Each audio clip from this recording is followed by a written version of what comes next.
Hi, I'm Umar and I'm your instructor for this course. I'm happy to welcome you here. In this course, you will learn the usage of various tools to detect heap issues in C++ applications on macOS. The tools that I have used are the standard tools and are readily available on all macOS systems. I will explain the various libraries that are provided to detect heap corruptions and memory leaks in C and C++ applications.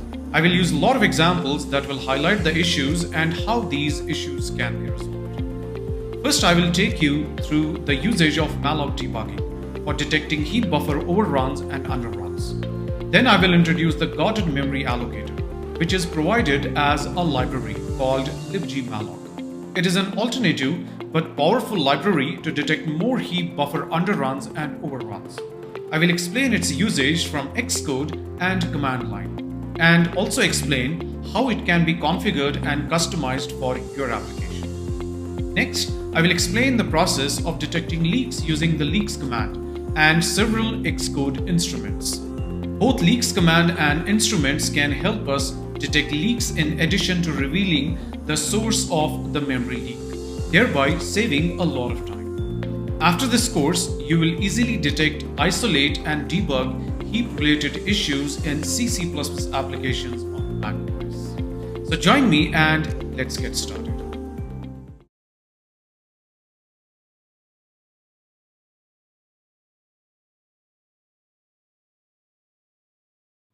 Hi and welcome back.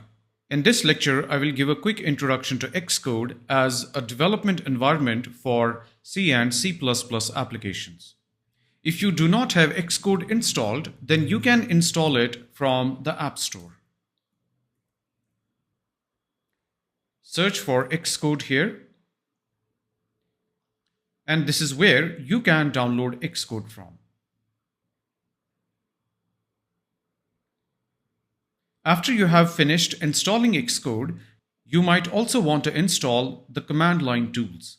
These tools allow you to compile your applications from command line.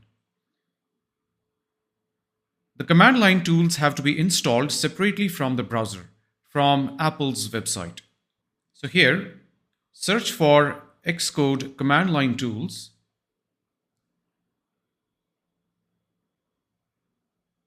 At the time of recording this video, the latest version of Xcode is 15. In your case, it might be a different version. For now, I'm going to use this version. Then scroll down here and click on View Downloads. This is where we will install the command line tools from. Now, it might ask you to log in. You might need a free Apple developer account in order to download these command line tools.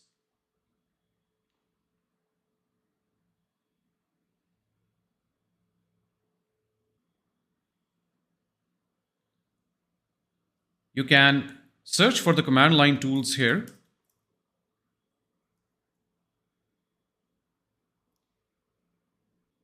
And these are the tools that I need for Xcode version 15. Once you download the tools and install them, you will be able to use the compiler and other tools from command line. After you have finished installing Xcode, open it and you will be presented with a dialog in which you can either open an existing project or create a new project. Here I'm going to create a new project. This dialog presents different templates for different kinds of projects. The one that we need for C++ applications is the command line tool. So choose it and click on Next. Then here I will specify the product name. Let's call this Basic App. And you can specify your organization identifier. And then here, you can choose the language that you want to use for this application. I will not change this setting because I want to use C++ as the language. Click on Next, and here you can choose the directory where you want to create your project.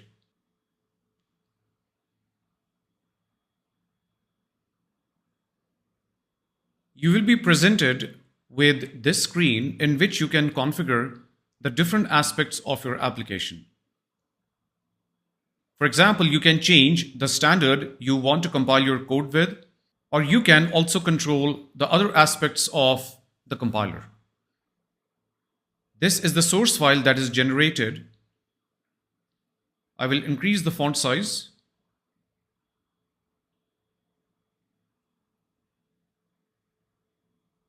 To build this application, you can go to Product and choose Build. Note the shortcut is Command B. I will prefer using shortcuts throughout. So let's build. The build has succeeded, and to run it, you can click this button here. This will start the application and run it through the debugger.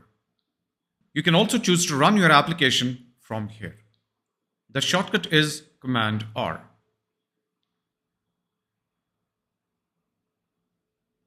The output will be displayed in Xcode's output window. Here you can see the output from the application. By default, Xcode displays the output of the application in its own window. In case you want to display the output in a separate terminal, you can go to Edit Scheme, and then under Options, in Console, you can choose Terminal. Now when you run your application, the output will be displayed in a separate terminal. Right now we saw the terminal for a moment and then it disappeared because it did not wait for a user input. So I'm going to add this message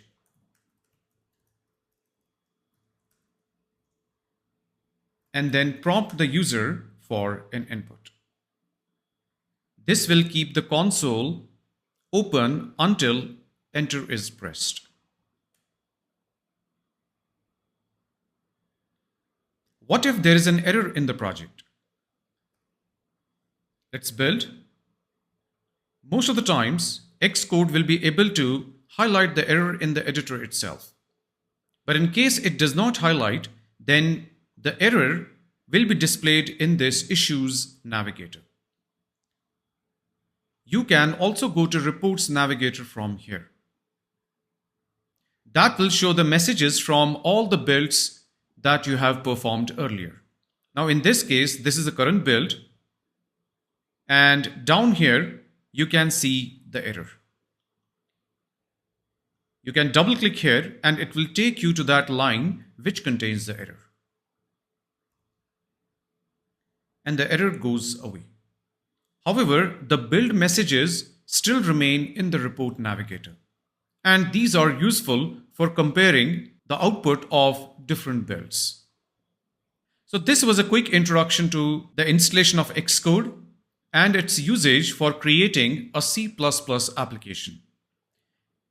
In the next lecture, I will show you how to debug an application using Xcode. Until then, goodbye.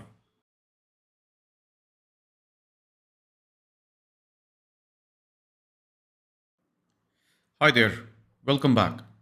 In the previous lecture, I showed you the installation process of Xcode and the command line tools. And I also explained how we can use Xcode for creating C++ applications. Now in this lecture, I want to give a quick introduction to debugging through Xcode and understanding its various features. I have modified the code and added some function which returns sum of elements of an array. If I run this application, it displays the result as 6. But the number of elements in the array are 5. And the elements have the value 1 each. So the output should be 5. Let's assume I want to find out why it is giving wrong output. When you run the application through Xcode, it always starts with the debugger attached. So if you want your application to break into the debugger at a specific location, you can add a breakpoint. The breakpoint can be added by clicking on this left side area that is called the gutter. So let's assume I want to Run the program and stop it at this location in the debugger. As soon as I click in this gutter area, it adds this breakpoint. You can easily disable or remove the breakpoint. If you click on the breakpoint, it will become disabled. If you want to remove it entirely, you can just click and drag outside and the breakpoint will be removed. Let me add the breakpoint again and let's run the application. The application starts and immediately stops here. Now at this point, I can choose to either let my program continue or I can execute it line by line. These buttons here will allow you to control how the execution should proceed. This button will cause the application to continue execution. Then this button will cause the execution to skip over a function call. Right now, if I click this button, the execution skipped over the sum function. When I say it skipped over the sum function, it means it executed the sum function but did not stop there in the debugger. Then the next button is for jumping into the function. Let me stop the debugging. Run the program again. And in this case, I want to jump into the sum function.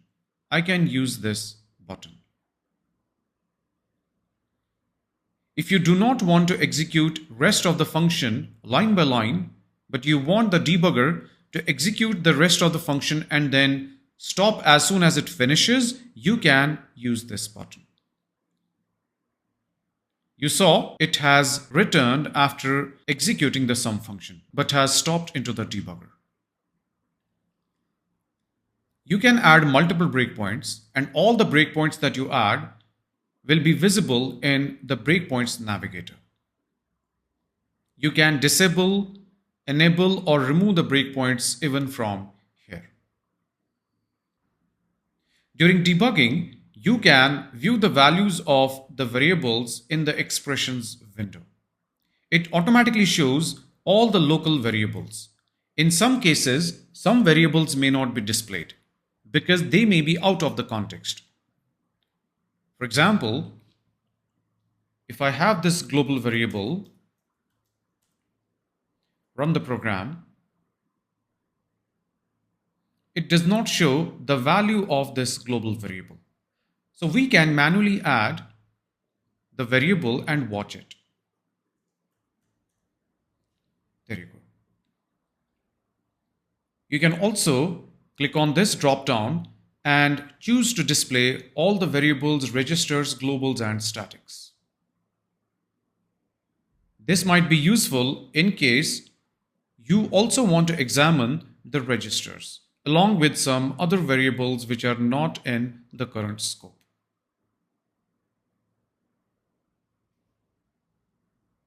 In the expressions window, you can also change the value of variables. For example, I can change the value of gvar by right-clicking and then choose Edit Value, and I can assign a new value. In some cases, you may want to directly examine the memory of a variable. Let's assume I want to see the value in the result, but I want to see it directly in the memory. Let's execute this statement so that result is initialized. Now I can right-click on the result variable and then I can choose View Memory of Result. This is the memory and this shows the value 6. Let's jump into the sum function. I will use the shortcut key F7 and here we are in the sum function.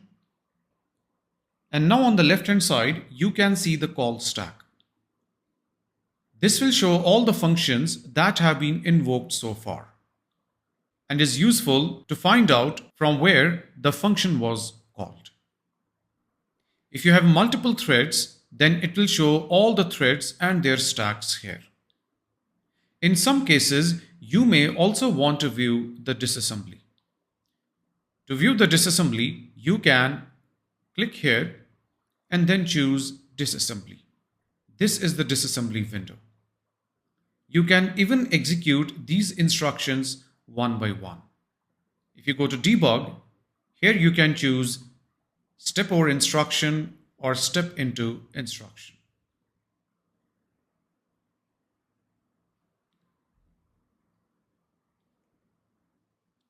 Now let's fix the issue in the program. I will add a breakpoint here and then start debugging. The debugger has stopped here. Let's execute this statement.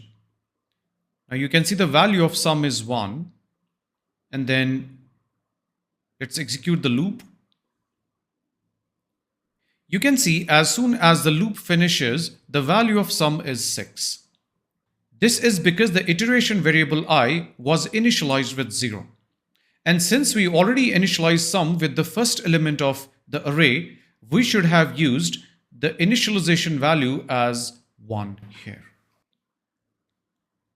Let's stop debugging, disable this breakpoint and run. And this time we get the right result. So this was a quick introduction to debugging in Xcode. Thanks for watching. I'll see you in the next lecture. Goodbye.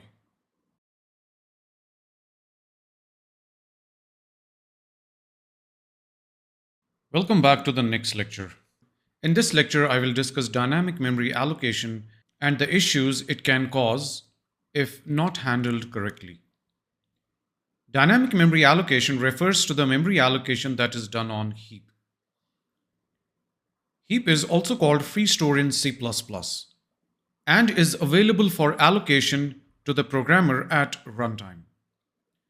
The dynamic memory can be accessed throughout the program or as long as the address is available.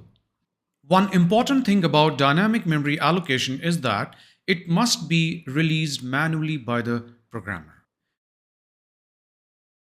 There are several reasons why we may want dynamic memory. One reason could be the size of the data that has to be stored is unknown at compile time. For example, we may load some data at runtime from an external source. The only way to store this data in the application is to allocate memory for it at runtime. Dynamic memory allocation also allows us to build data structures without fixed size, such as dynamic arrays and linked lists. Dynamic memory also gives complete control to the programmer over the lifetime of the data, unlike data that is stored in the global data section or the stack. For example, any variable that is created in a function will be allocated on the stack, and the lifetime of the stack is limited by the scope of the function. In some cases, we may want to create big objects. Instead of creating the big objects at compile time, we create them on demand at runtime. This way, the objects may be created only when they are required, so they don't waste memory if they are created unnecessarily and not used later. Both C and C++ provide allocators through which we can utilize dynamic memory. C provides functions such as malloc, calloc, and realloc, and C++ provides the new operator. Most of the times in this course, I'm going to use the new operator. Both new and malloc internally call the system functions that allocate the memory. However, when dynamic memory is managed manually, then it can lead to issues. These issues are caused because of other reasons. For example, you may use memory without allocating it first, or the memory may be allocated but is insufficient for the data that has to be stored. Let's understand these issues in depth. The first problem could be uninitialized pointers. Remember, a pointer holds a memory address. If a pointer is not initialized, then it will contain an unknown value, which could possibly be a valid memory address, or it could be an invalid memory address. But in either case, it is difficult to validate the address that the pointer points to. If such memory address is accessed, that can cause the program to crash. But thankfully, many compilers warn about uninitialized variables, including uninitialized pointers. So that is why whenever a pointer is declared, it must be always initialized. At the most, initialize it to null pointer. This is another common problem that we face with memory management. This is a situation when insufficient memory is allocated, and the data is much larger than the allocated memory. So when the data is stored in this memory, it may overflow into surrounding area. The surrounding area may contain some other data of the application. So that is why that may cause to loss of data, or even worse, a program crash. This is a common occurrence in dynamic arrays and strings. That is why in such cases we should prefer standard library containers instead. A dangling pointer is a pointer that points to memory which is invalid. This usually happens after the memory that the pointer points to is deleted, and the pointer still continues to hold the address of the memory, which is no longer valid. This pointer is called a dangling pointer. Dangling pointer can lead to two problems. One is where the user may accidentally delete the memory through the pointer again. This is called double free or double delete and will surely cause the program to crash. Or the pointer may be used without knowing that it is pointing to invalid memory. In such case, the program behavior will be undefined. That is why to avoid dangling pointer, you must immediately assign null to it after deleting it. Then in that case, if the pointer is accessed again, it will cause an access violation due to read or write operation on null memory address. So this way, it is possible to know that the pointer that is being accessed is no longer valid. But what will happen if you try to delete a null pointer? In that case, delete or free will ignore it, and the operation becomes a no-op. Another common problem that we face with dynamic memory management is a memory leak. In this case, the memory is allocated but not released. Therefore, the memory address may be lost, and the memory can never be reclaimed during the lifetime of the process. If this happens repeatedly during application execution, then the program may run out of the memory and may cause the operating system to increase the page file size and will reduce the performance of the application. And in worst case, the program may be killed by the operating system. Therefore, it is important to understand the correct usage of dynamic memory. One way you could avoid all these issues is by using correct coding practices. For example, avoiding usage of raw pointers or avoiding manual memory management and using smart pointers instead. Or when you need a data structure, instead of creating your own, use the standard library containers. But we know that it is not possible to avoid usage of raw pointers completely. In such cases, to detect memory-related issues, you can use various tools. In this course, I'm going to focus on using Xcode and its related tools. That's all for now. See you in the next lecture. Goodbye.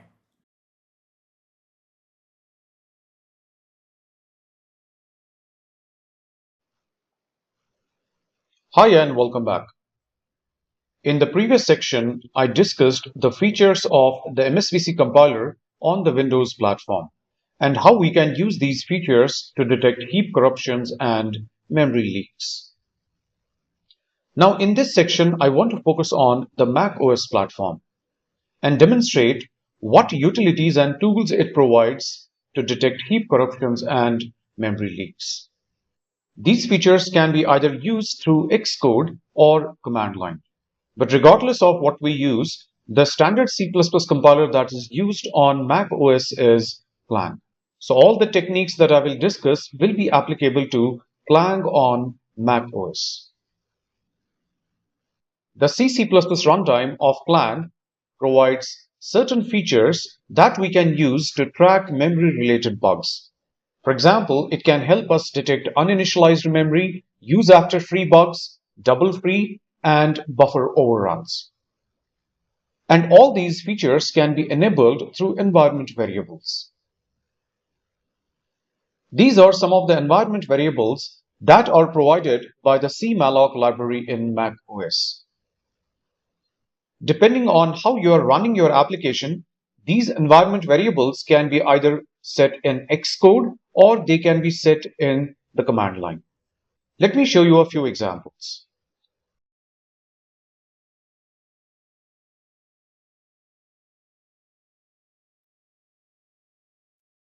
Let's see some examples of how we can use the malloc library for detecting memory issues. I will first create a new project. Here I have to choose command line tool and then give a name. Let's call this Malloc Debugging.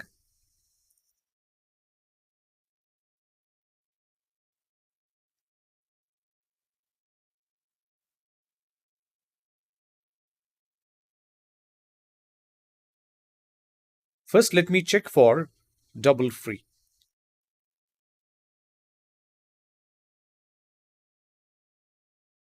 Note that I'm using new for allocating memory. It doesn't matter if we use new or malloc. The results are going to be same. Let's run the program. And here you can see the program has crashed at this line because it has detected the memory that you are trying to delete is not valid memory. After you delete the pointer here, the pointer becomes dangling because it is pointing to memory that is no longer valid. That is why when we try to delete it again, the runtime detects the memory address is invalid and the program aborts.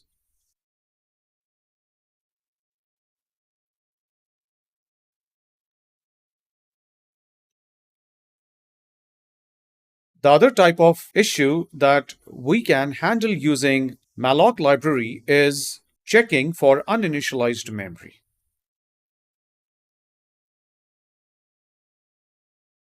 Let's run the program. Right now, nothing is printed because by default, when memory is allocated here, it is automatically initialized to 0. This is a non-standard behavior of Clang and other compilers. But not all compilers may initialize the memory. Most compilers may leave it uninitialized. And reading from uninitialized memory can lead to hard-to-track bugs. So that is why, with the malloc library, we can fill memory that is uninitialized with some known values. And this concept is called scribbling. The scribbling option can be turned on by setting the environment variables. Let's open the options from here. And under diagnostics, check this option.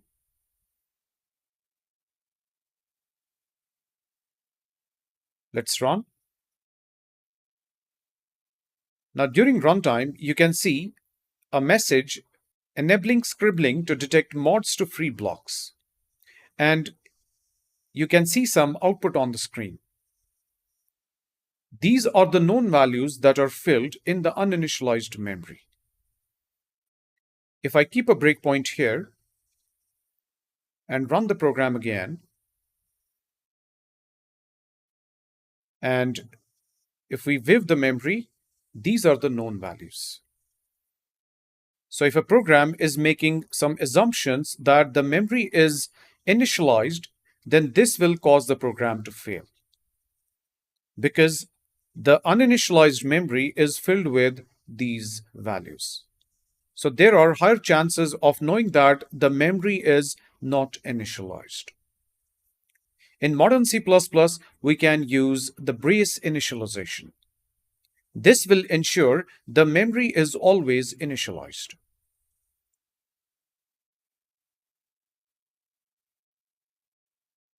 Now we don't see the values that represent that the memory is uninitialized.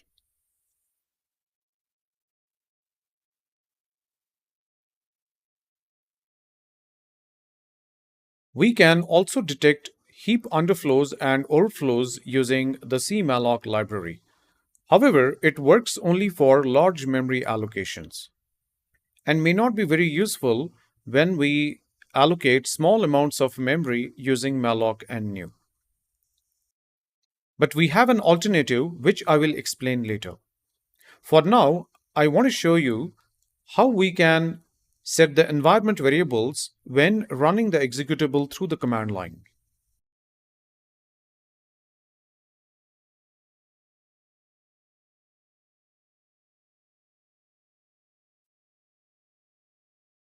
Nothing is printed, and we don't even see the message about scribbling. Let's turn on scribbling.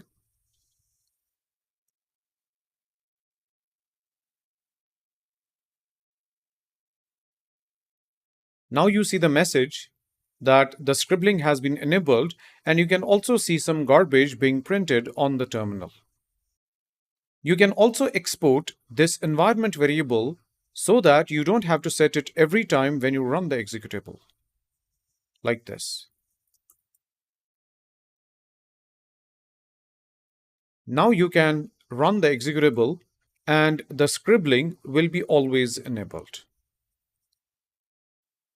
So this was a quick introduction to the features supported by the cmalloc library supplied with the Clang compiler. A better library is Libgmalloc that gives more control over its working, and it can be configured with lot of environment variables. We will examine it in the next lecture.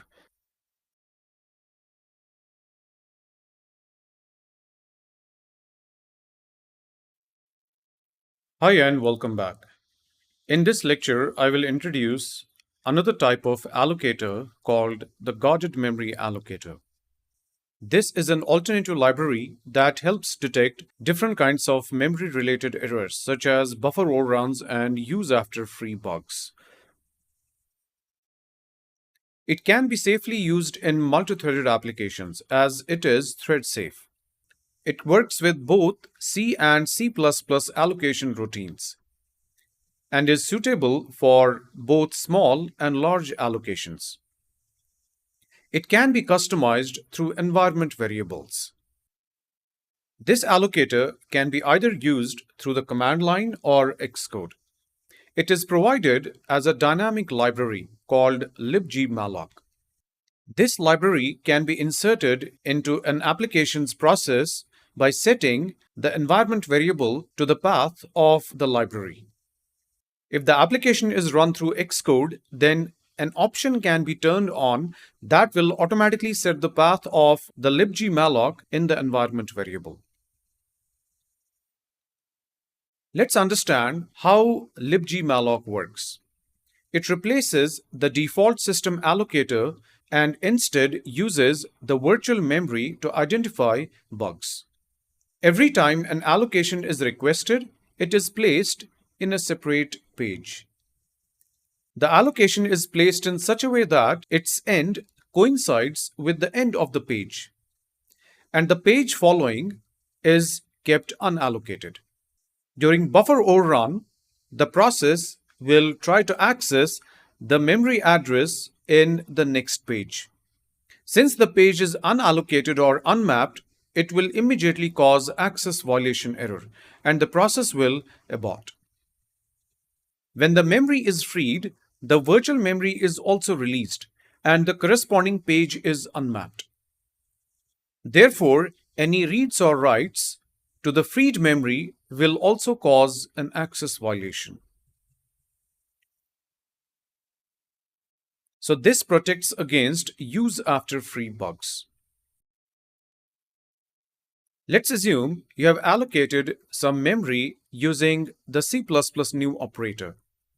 This will cause allocation in a page, and 16 bytes will be placed at the end of the page. The next page is unmapped. That means it's not mapped to any physical memory. Subsequently, if the program tries to access the memory which is beyond the allocated memory, then that will lead to read or write into the unmapped page. Since the page is unmapped, this will immediately lead to access violation and the program will crash. Let's see this in action with an example.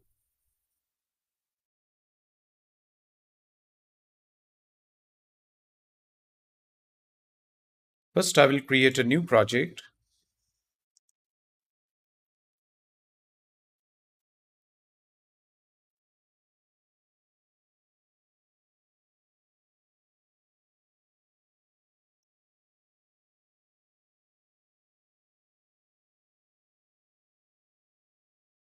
And we will check for buffer overflow.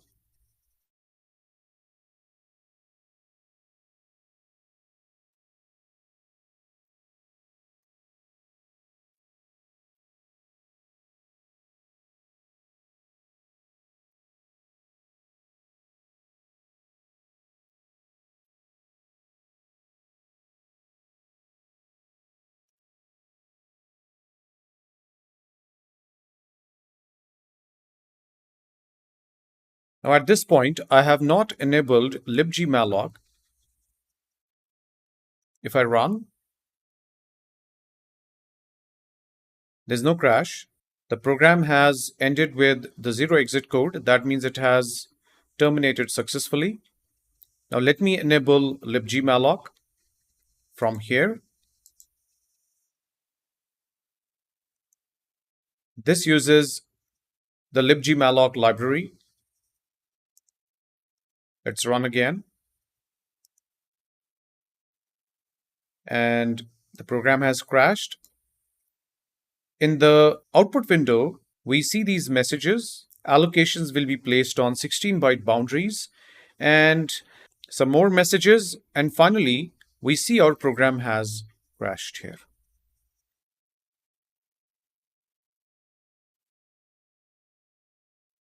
Let's try to delete this memory twice. Crashes again because we are trying to delete a dangling pointer. Well, after the memory is deleted, the page in which the memory was allocated is also unmapped. That is why when we try to delete the memory, it tries to access that same page, and that causes access violation.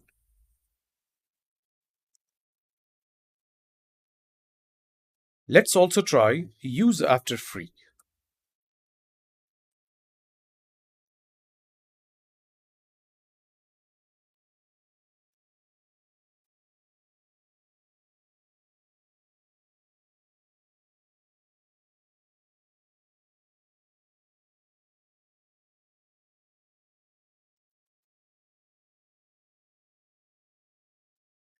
This will also cause a crash because the memory that it was pointing to is in a page that has been unmapped, and the access to that page will immediately cause an access violation. There you go. If your program crashes because of enabling Libgmalloc, that indicates a bug and warrants an investigation. Now, before I go any further, I want to explain this message. Join me in the next lecture.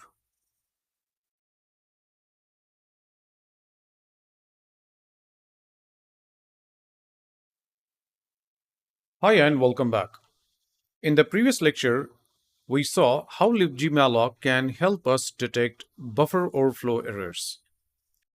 In this lecture, I want to explain how Libgmalloc allocates memory. And I also want to explain what this message means.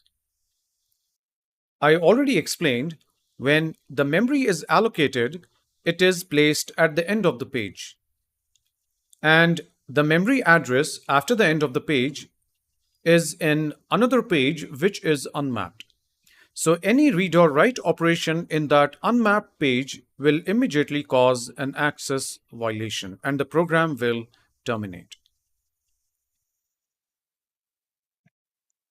This is true when you allocate 16 bytes of memory. If you allocate less than 16 bytes, then buffer overflows in some cases may not be detected. Let me explain why. Any memory that is allocated using Libgmalloc will be always aligned on 16-byte boundary, which means if you allocate, let's say, n bytes, which is less than 16, then 16 bytes are still allocated. However, only n bytes out of those 16 bytes will be usable, and the rest 16 minus n bytes will be unavailable or unusable. This indicates a page, and imagine we have allocated 12 bytes. Libgmalloc will still allocate 16 bytes, and these are the 16 bytes. But even then, the entire 16 bytes are placed towards the end of the page.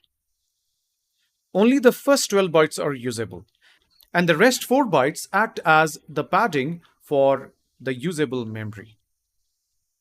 The information about the memory is stored in this header, which is placed just before the usable memory. Now imagine you cause a buffer overflow and try to access the 12th or 13th or 14th byte. This access will lead us to this memory area, which represents the padding in the allocation. This overflow will not be detected. So your program may not crash because this padding is still valid memory. This is because Libgmalloc always aligns all allocations on 16-byte boundary. This was the case when the memory allocated is less than 16 bytes.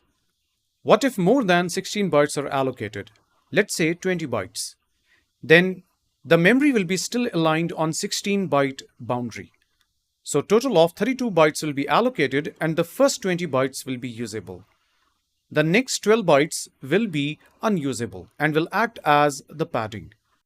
And even here, if there is a buffer overflow, for example, you try to read or write the 21st byte or 22nd byte, this also will not cause any access violation because the memory that represents the padding is a valid memory and lies in the page which is mapped. So that's why, because of this 16-byte alignment, some buffer overflows may not be detected. But it is possible to change this alignment to any number. Let me demonstrate with an example.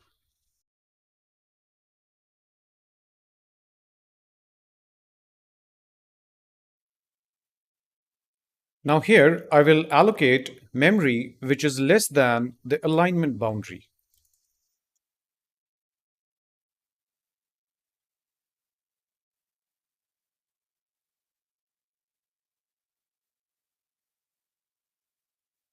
And then try to cause a buffer overflow.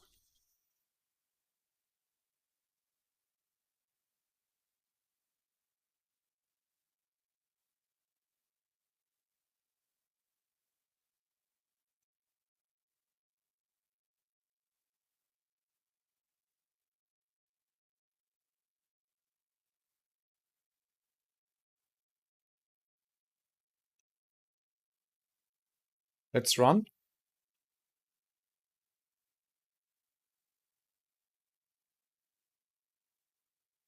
There is no crash. This is because the buffer overflow has not crossed the page boundary. We were trying to write into the memory that represents the padding after the usable memory of 12 bytes.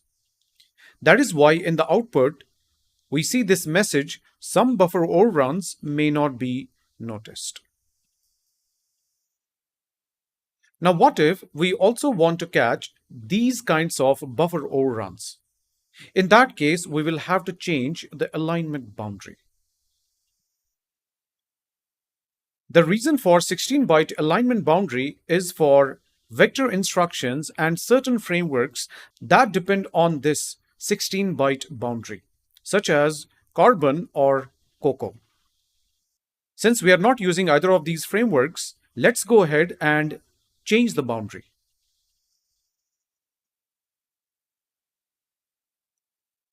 Here I have to use the environment variable malloc strict size, and this indicates that the libgmalloc should align all allocations on single byte boundaries. So even a 1 byte overflow will cause an access violation.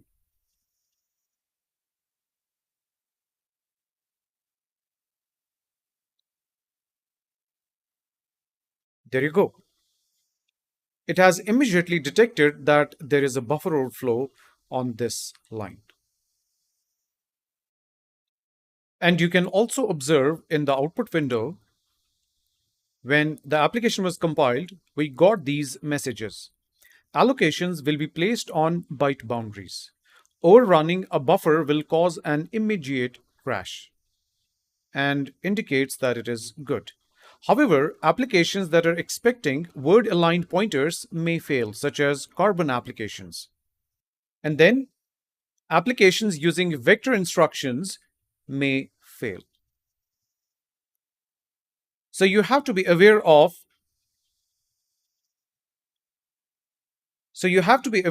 these effects when you use the flag for byte aligned boundary. Let's also try to allocate memory that is larger than the 16-byte boundary. But first, I would like to remove this environment variable.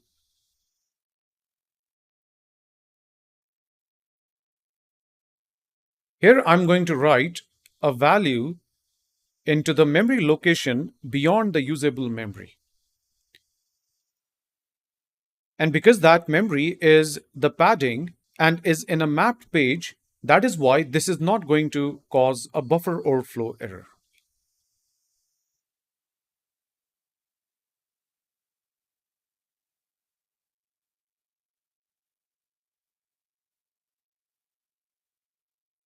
It works fine. Now, what if I try to access the 32nd byte? Since this lies in a different page, which is unmapped, this overflow will be immediately detected. There you go. You can see the value of I is 32, which represents the 33rd element. Let's enable the strict size again.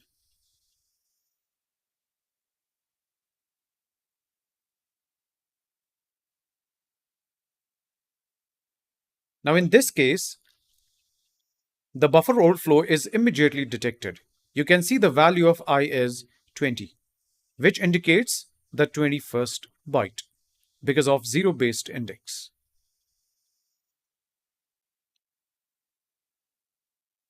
In case you're not using the libraries or the frameworks that depend on the default alignment of 16 bytes, then you may change the alignment using the malloc strict size environment variable. This will cause all allocations to be placed on single byte boundaries. So even 1 byte buffer overflow will be detected. You can also specify other boundary sizes, such as the word size and the vector size. The word size will use 4-byte alignment, and the vector size will use 16-byte alignment, which is the default. That's all for now. I'll see you in the next lecture. Until then, goodbye.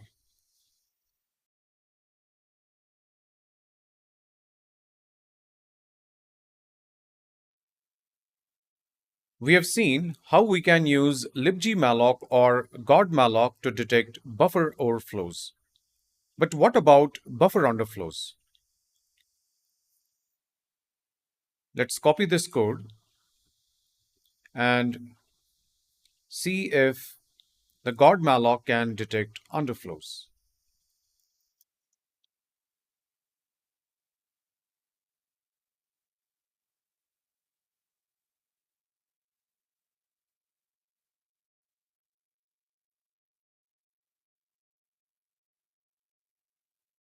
Now in this case, the application should crash here. Let's see. The program runs, but it does not crash on this line. Instead, it crashes here. Let me explain what is happening here. This is a slide that shows the allocation when we use Malloc. If we allocate 12 bytes, then as I mentioned earlier, because of alignment, 16 bytes are allocated. But before the usable memory, Malloc also allocates some space for the allocation header. This header contains some metadata or information about the allocation. It contains a magic number, it may contain a thread ID, and the size of the allocation. In our example, when we try to access the memory before the usable memory, that memory resides in the same page and is mapped to physical memory. So it is a valid memory. So we can write into it and also read from it. So there is no crash. However, Malloc writes a magic number just before the usable memory. And during deletion of this memory, it checks that magic number. If the value of the magic number has changed, that indicates there is a buffer underflow. The message about the modification of the magic number was also displayed here. This address has been trashed by a buffer underrun.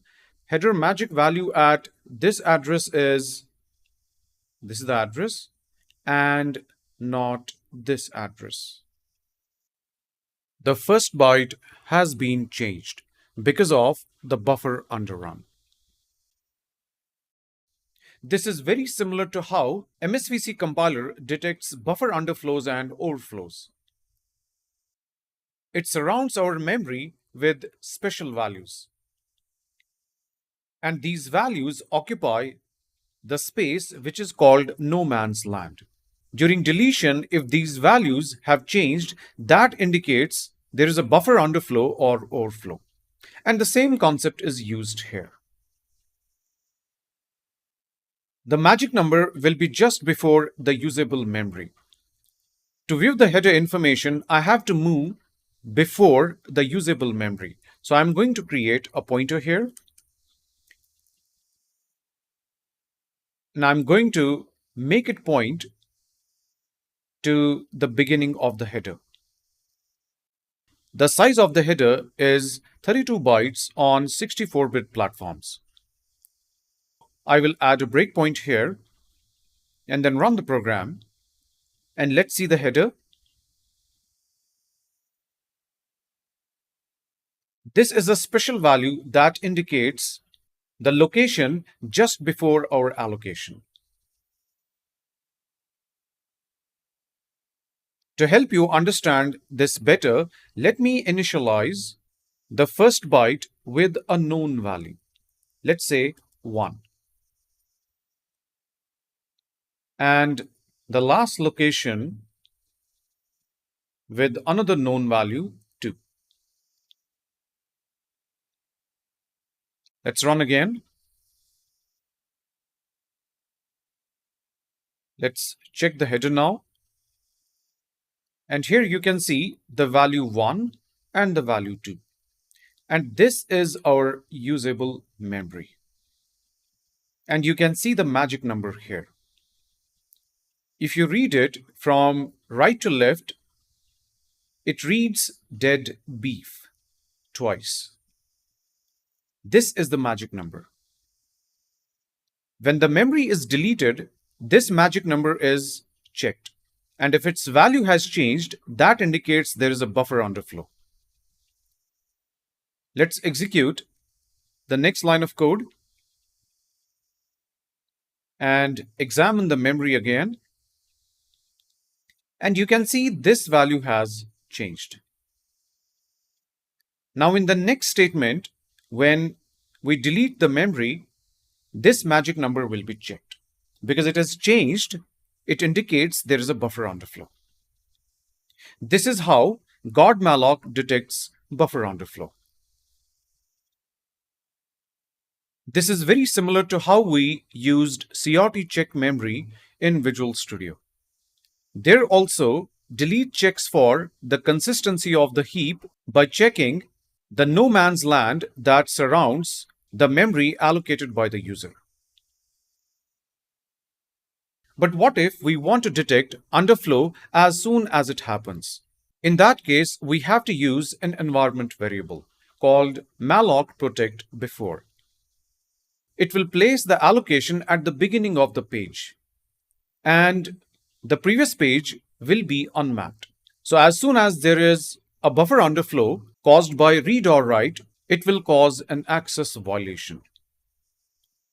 But what about buffer overflows in that case? As you might have guessed, the magic number is placed just after our usable memory, and buffer overflows will be then detected during deletion. So let me use the flag. The flag is malloc protect before. Now the program will crash at this point, not when we delete. There you go. It has crashed on this line. Let's stop and keep a breakpoint here. And we will again view the header. Doesn't show anything. The reason being the allocation is placed in the beginning of the page. And the memory before that page is unmapped, so we cannot view it. But we can always view the usable memory. This is our usable memory. And you can see the magic number is placed after the usable memory.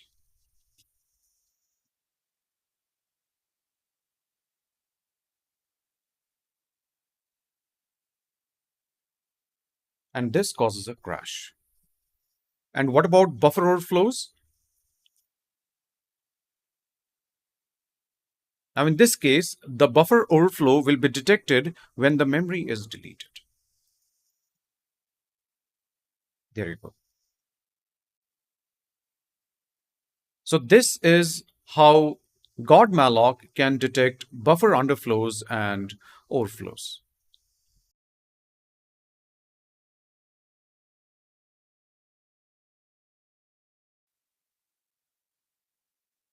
To use Libgmalloc from the command line,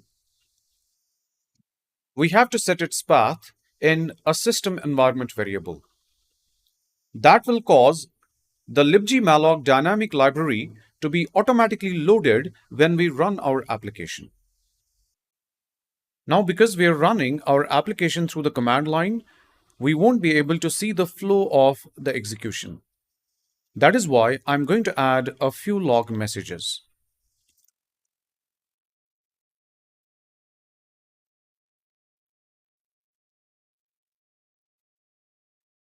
That's it. So first we will see the crash due to buffer overflow. Let's build and then open the terminal. Let's get the path of the executable.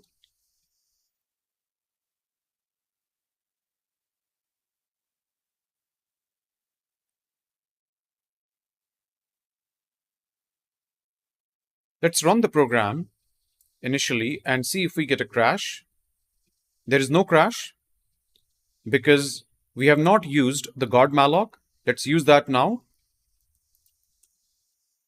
We have to set the path in this environment variable.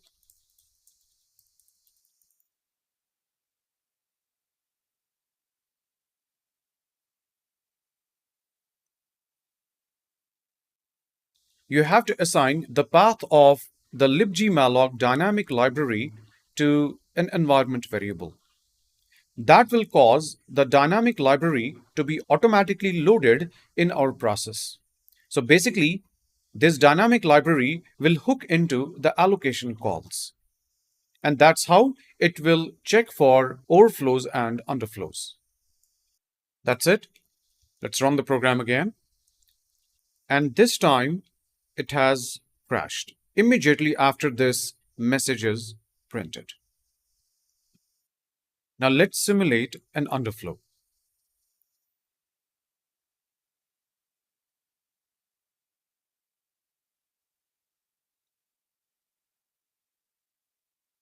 And we don't want the overflow at this time. And here I want to add another message causing buffer underflow. This message can be commented out. This is after underflow. Build. And let's run. Now this underflow will be caught only after we delete the memory, not immediately. There you go. We see the messages allocating memory, causing buffer underflow, and after underflow. And then the crash happens when we delete the memory. And we also see these messages. Header for block has been trashed by a buffer underrun. And the header magic value at this is, it has changed. You can see that.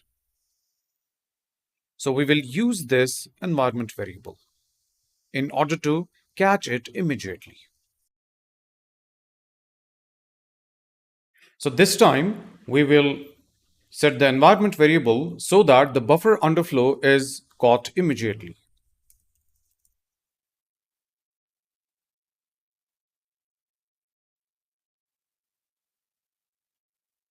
And here we can see as soon as this message is printed, the program crashes. One last environment variable that I want to tell you about is malloc log file, which allows you to create or append messages to a log file. Let's use it.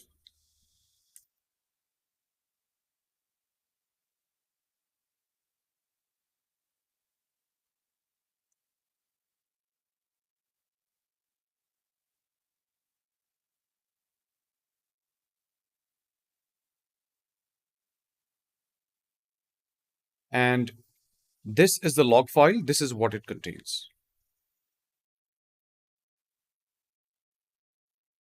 Now that we have seen the usage of Malloc, let's discuss its pros and cons.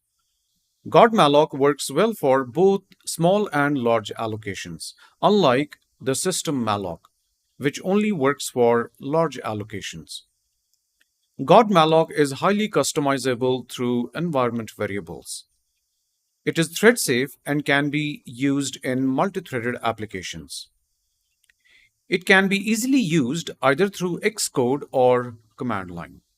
So it can be easily integrated in any kind of C++ application. However, it also has some cons. The first is each allocation will require at least 2 pages. So that means its usage will consume more virtual memory, and that may lead to frequent swapping of the pages in the application, which will ultimately cause the program to run slowly. So we have seen how we can use Malloc to detect buffer underflows and overflows. I have also explained how it works internally. And I have shown you the different environment variables that we can use to configure its behavior. From the next lecture onwards, we will focus on the tools that help us detect leaks. Goodbye.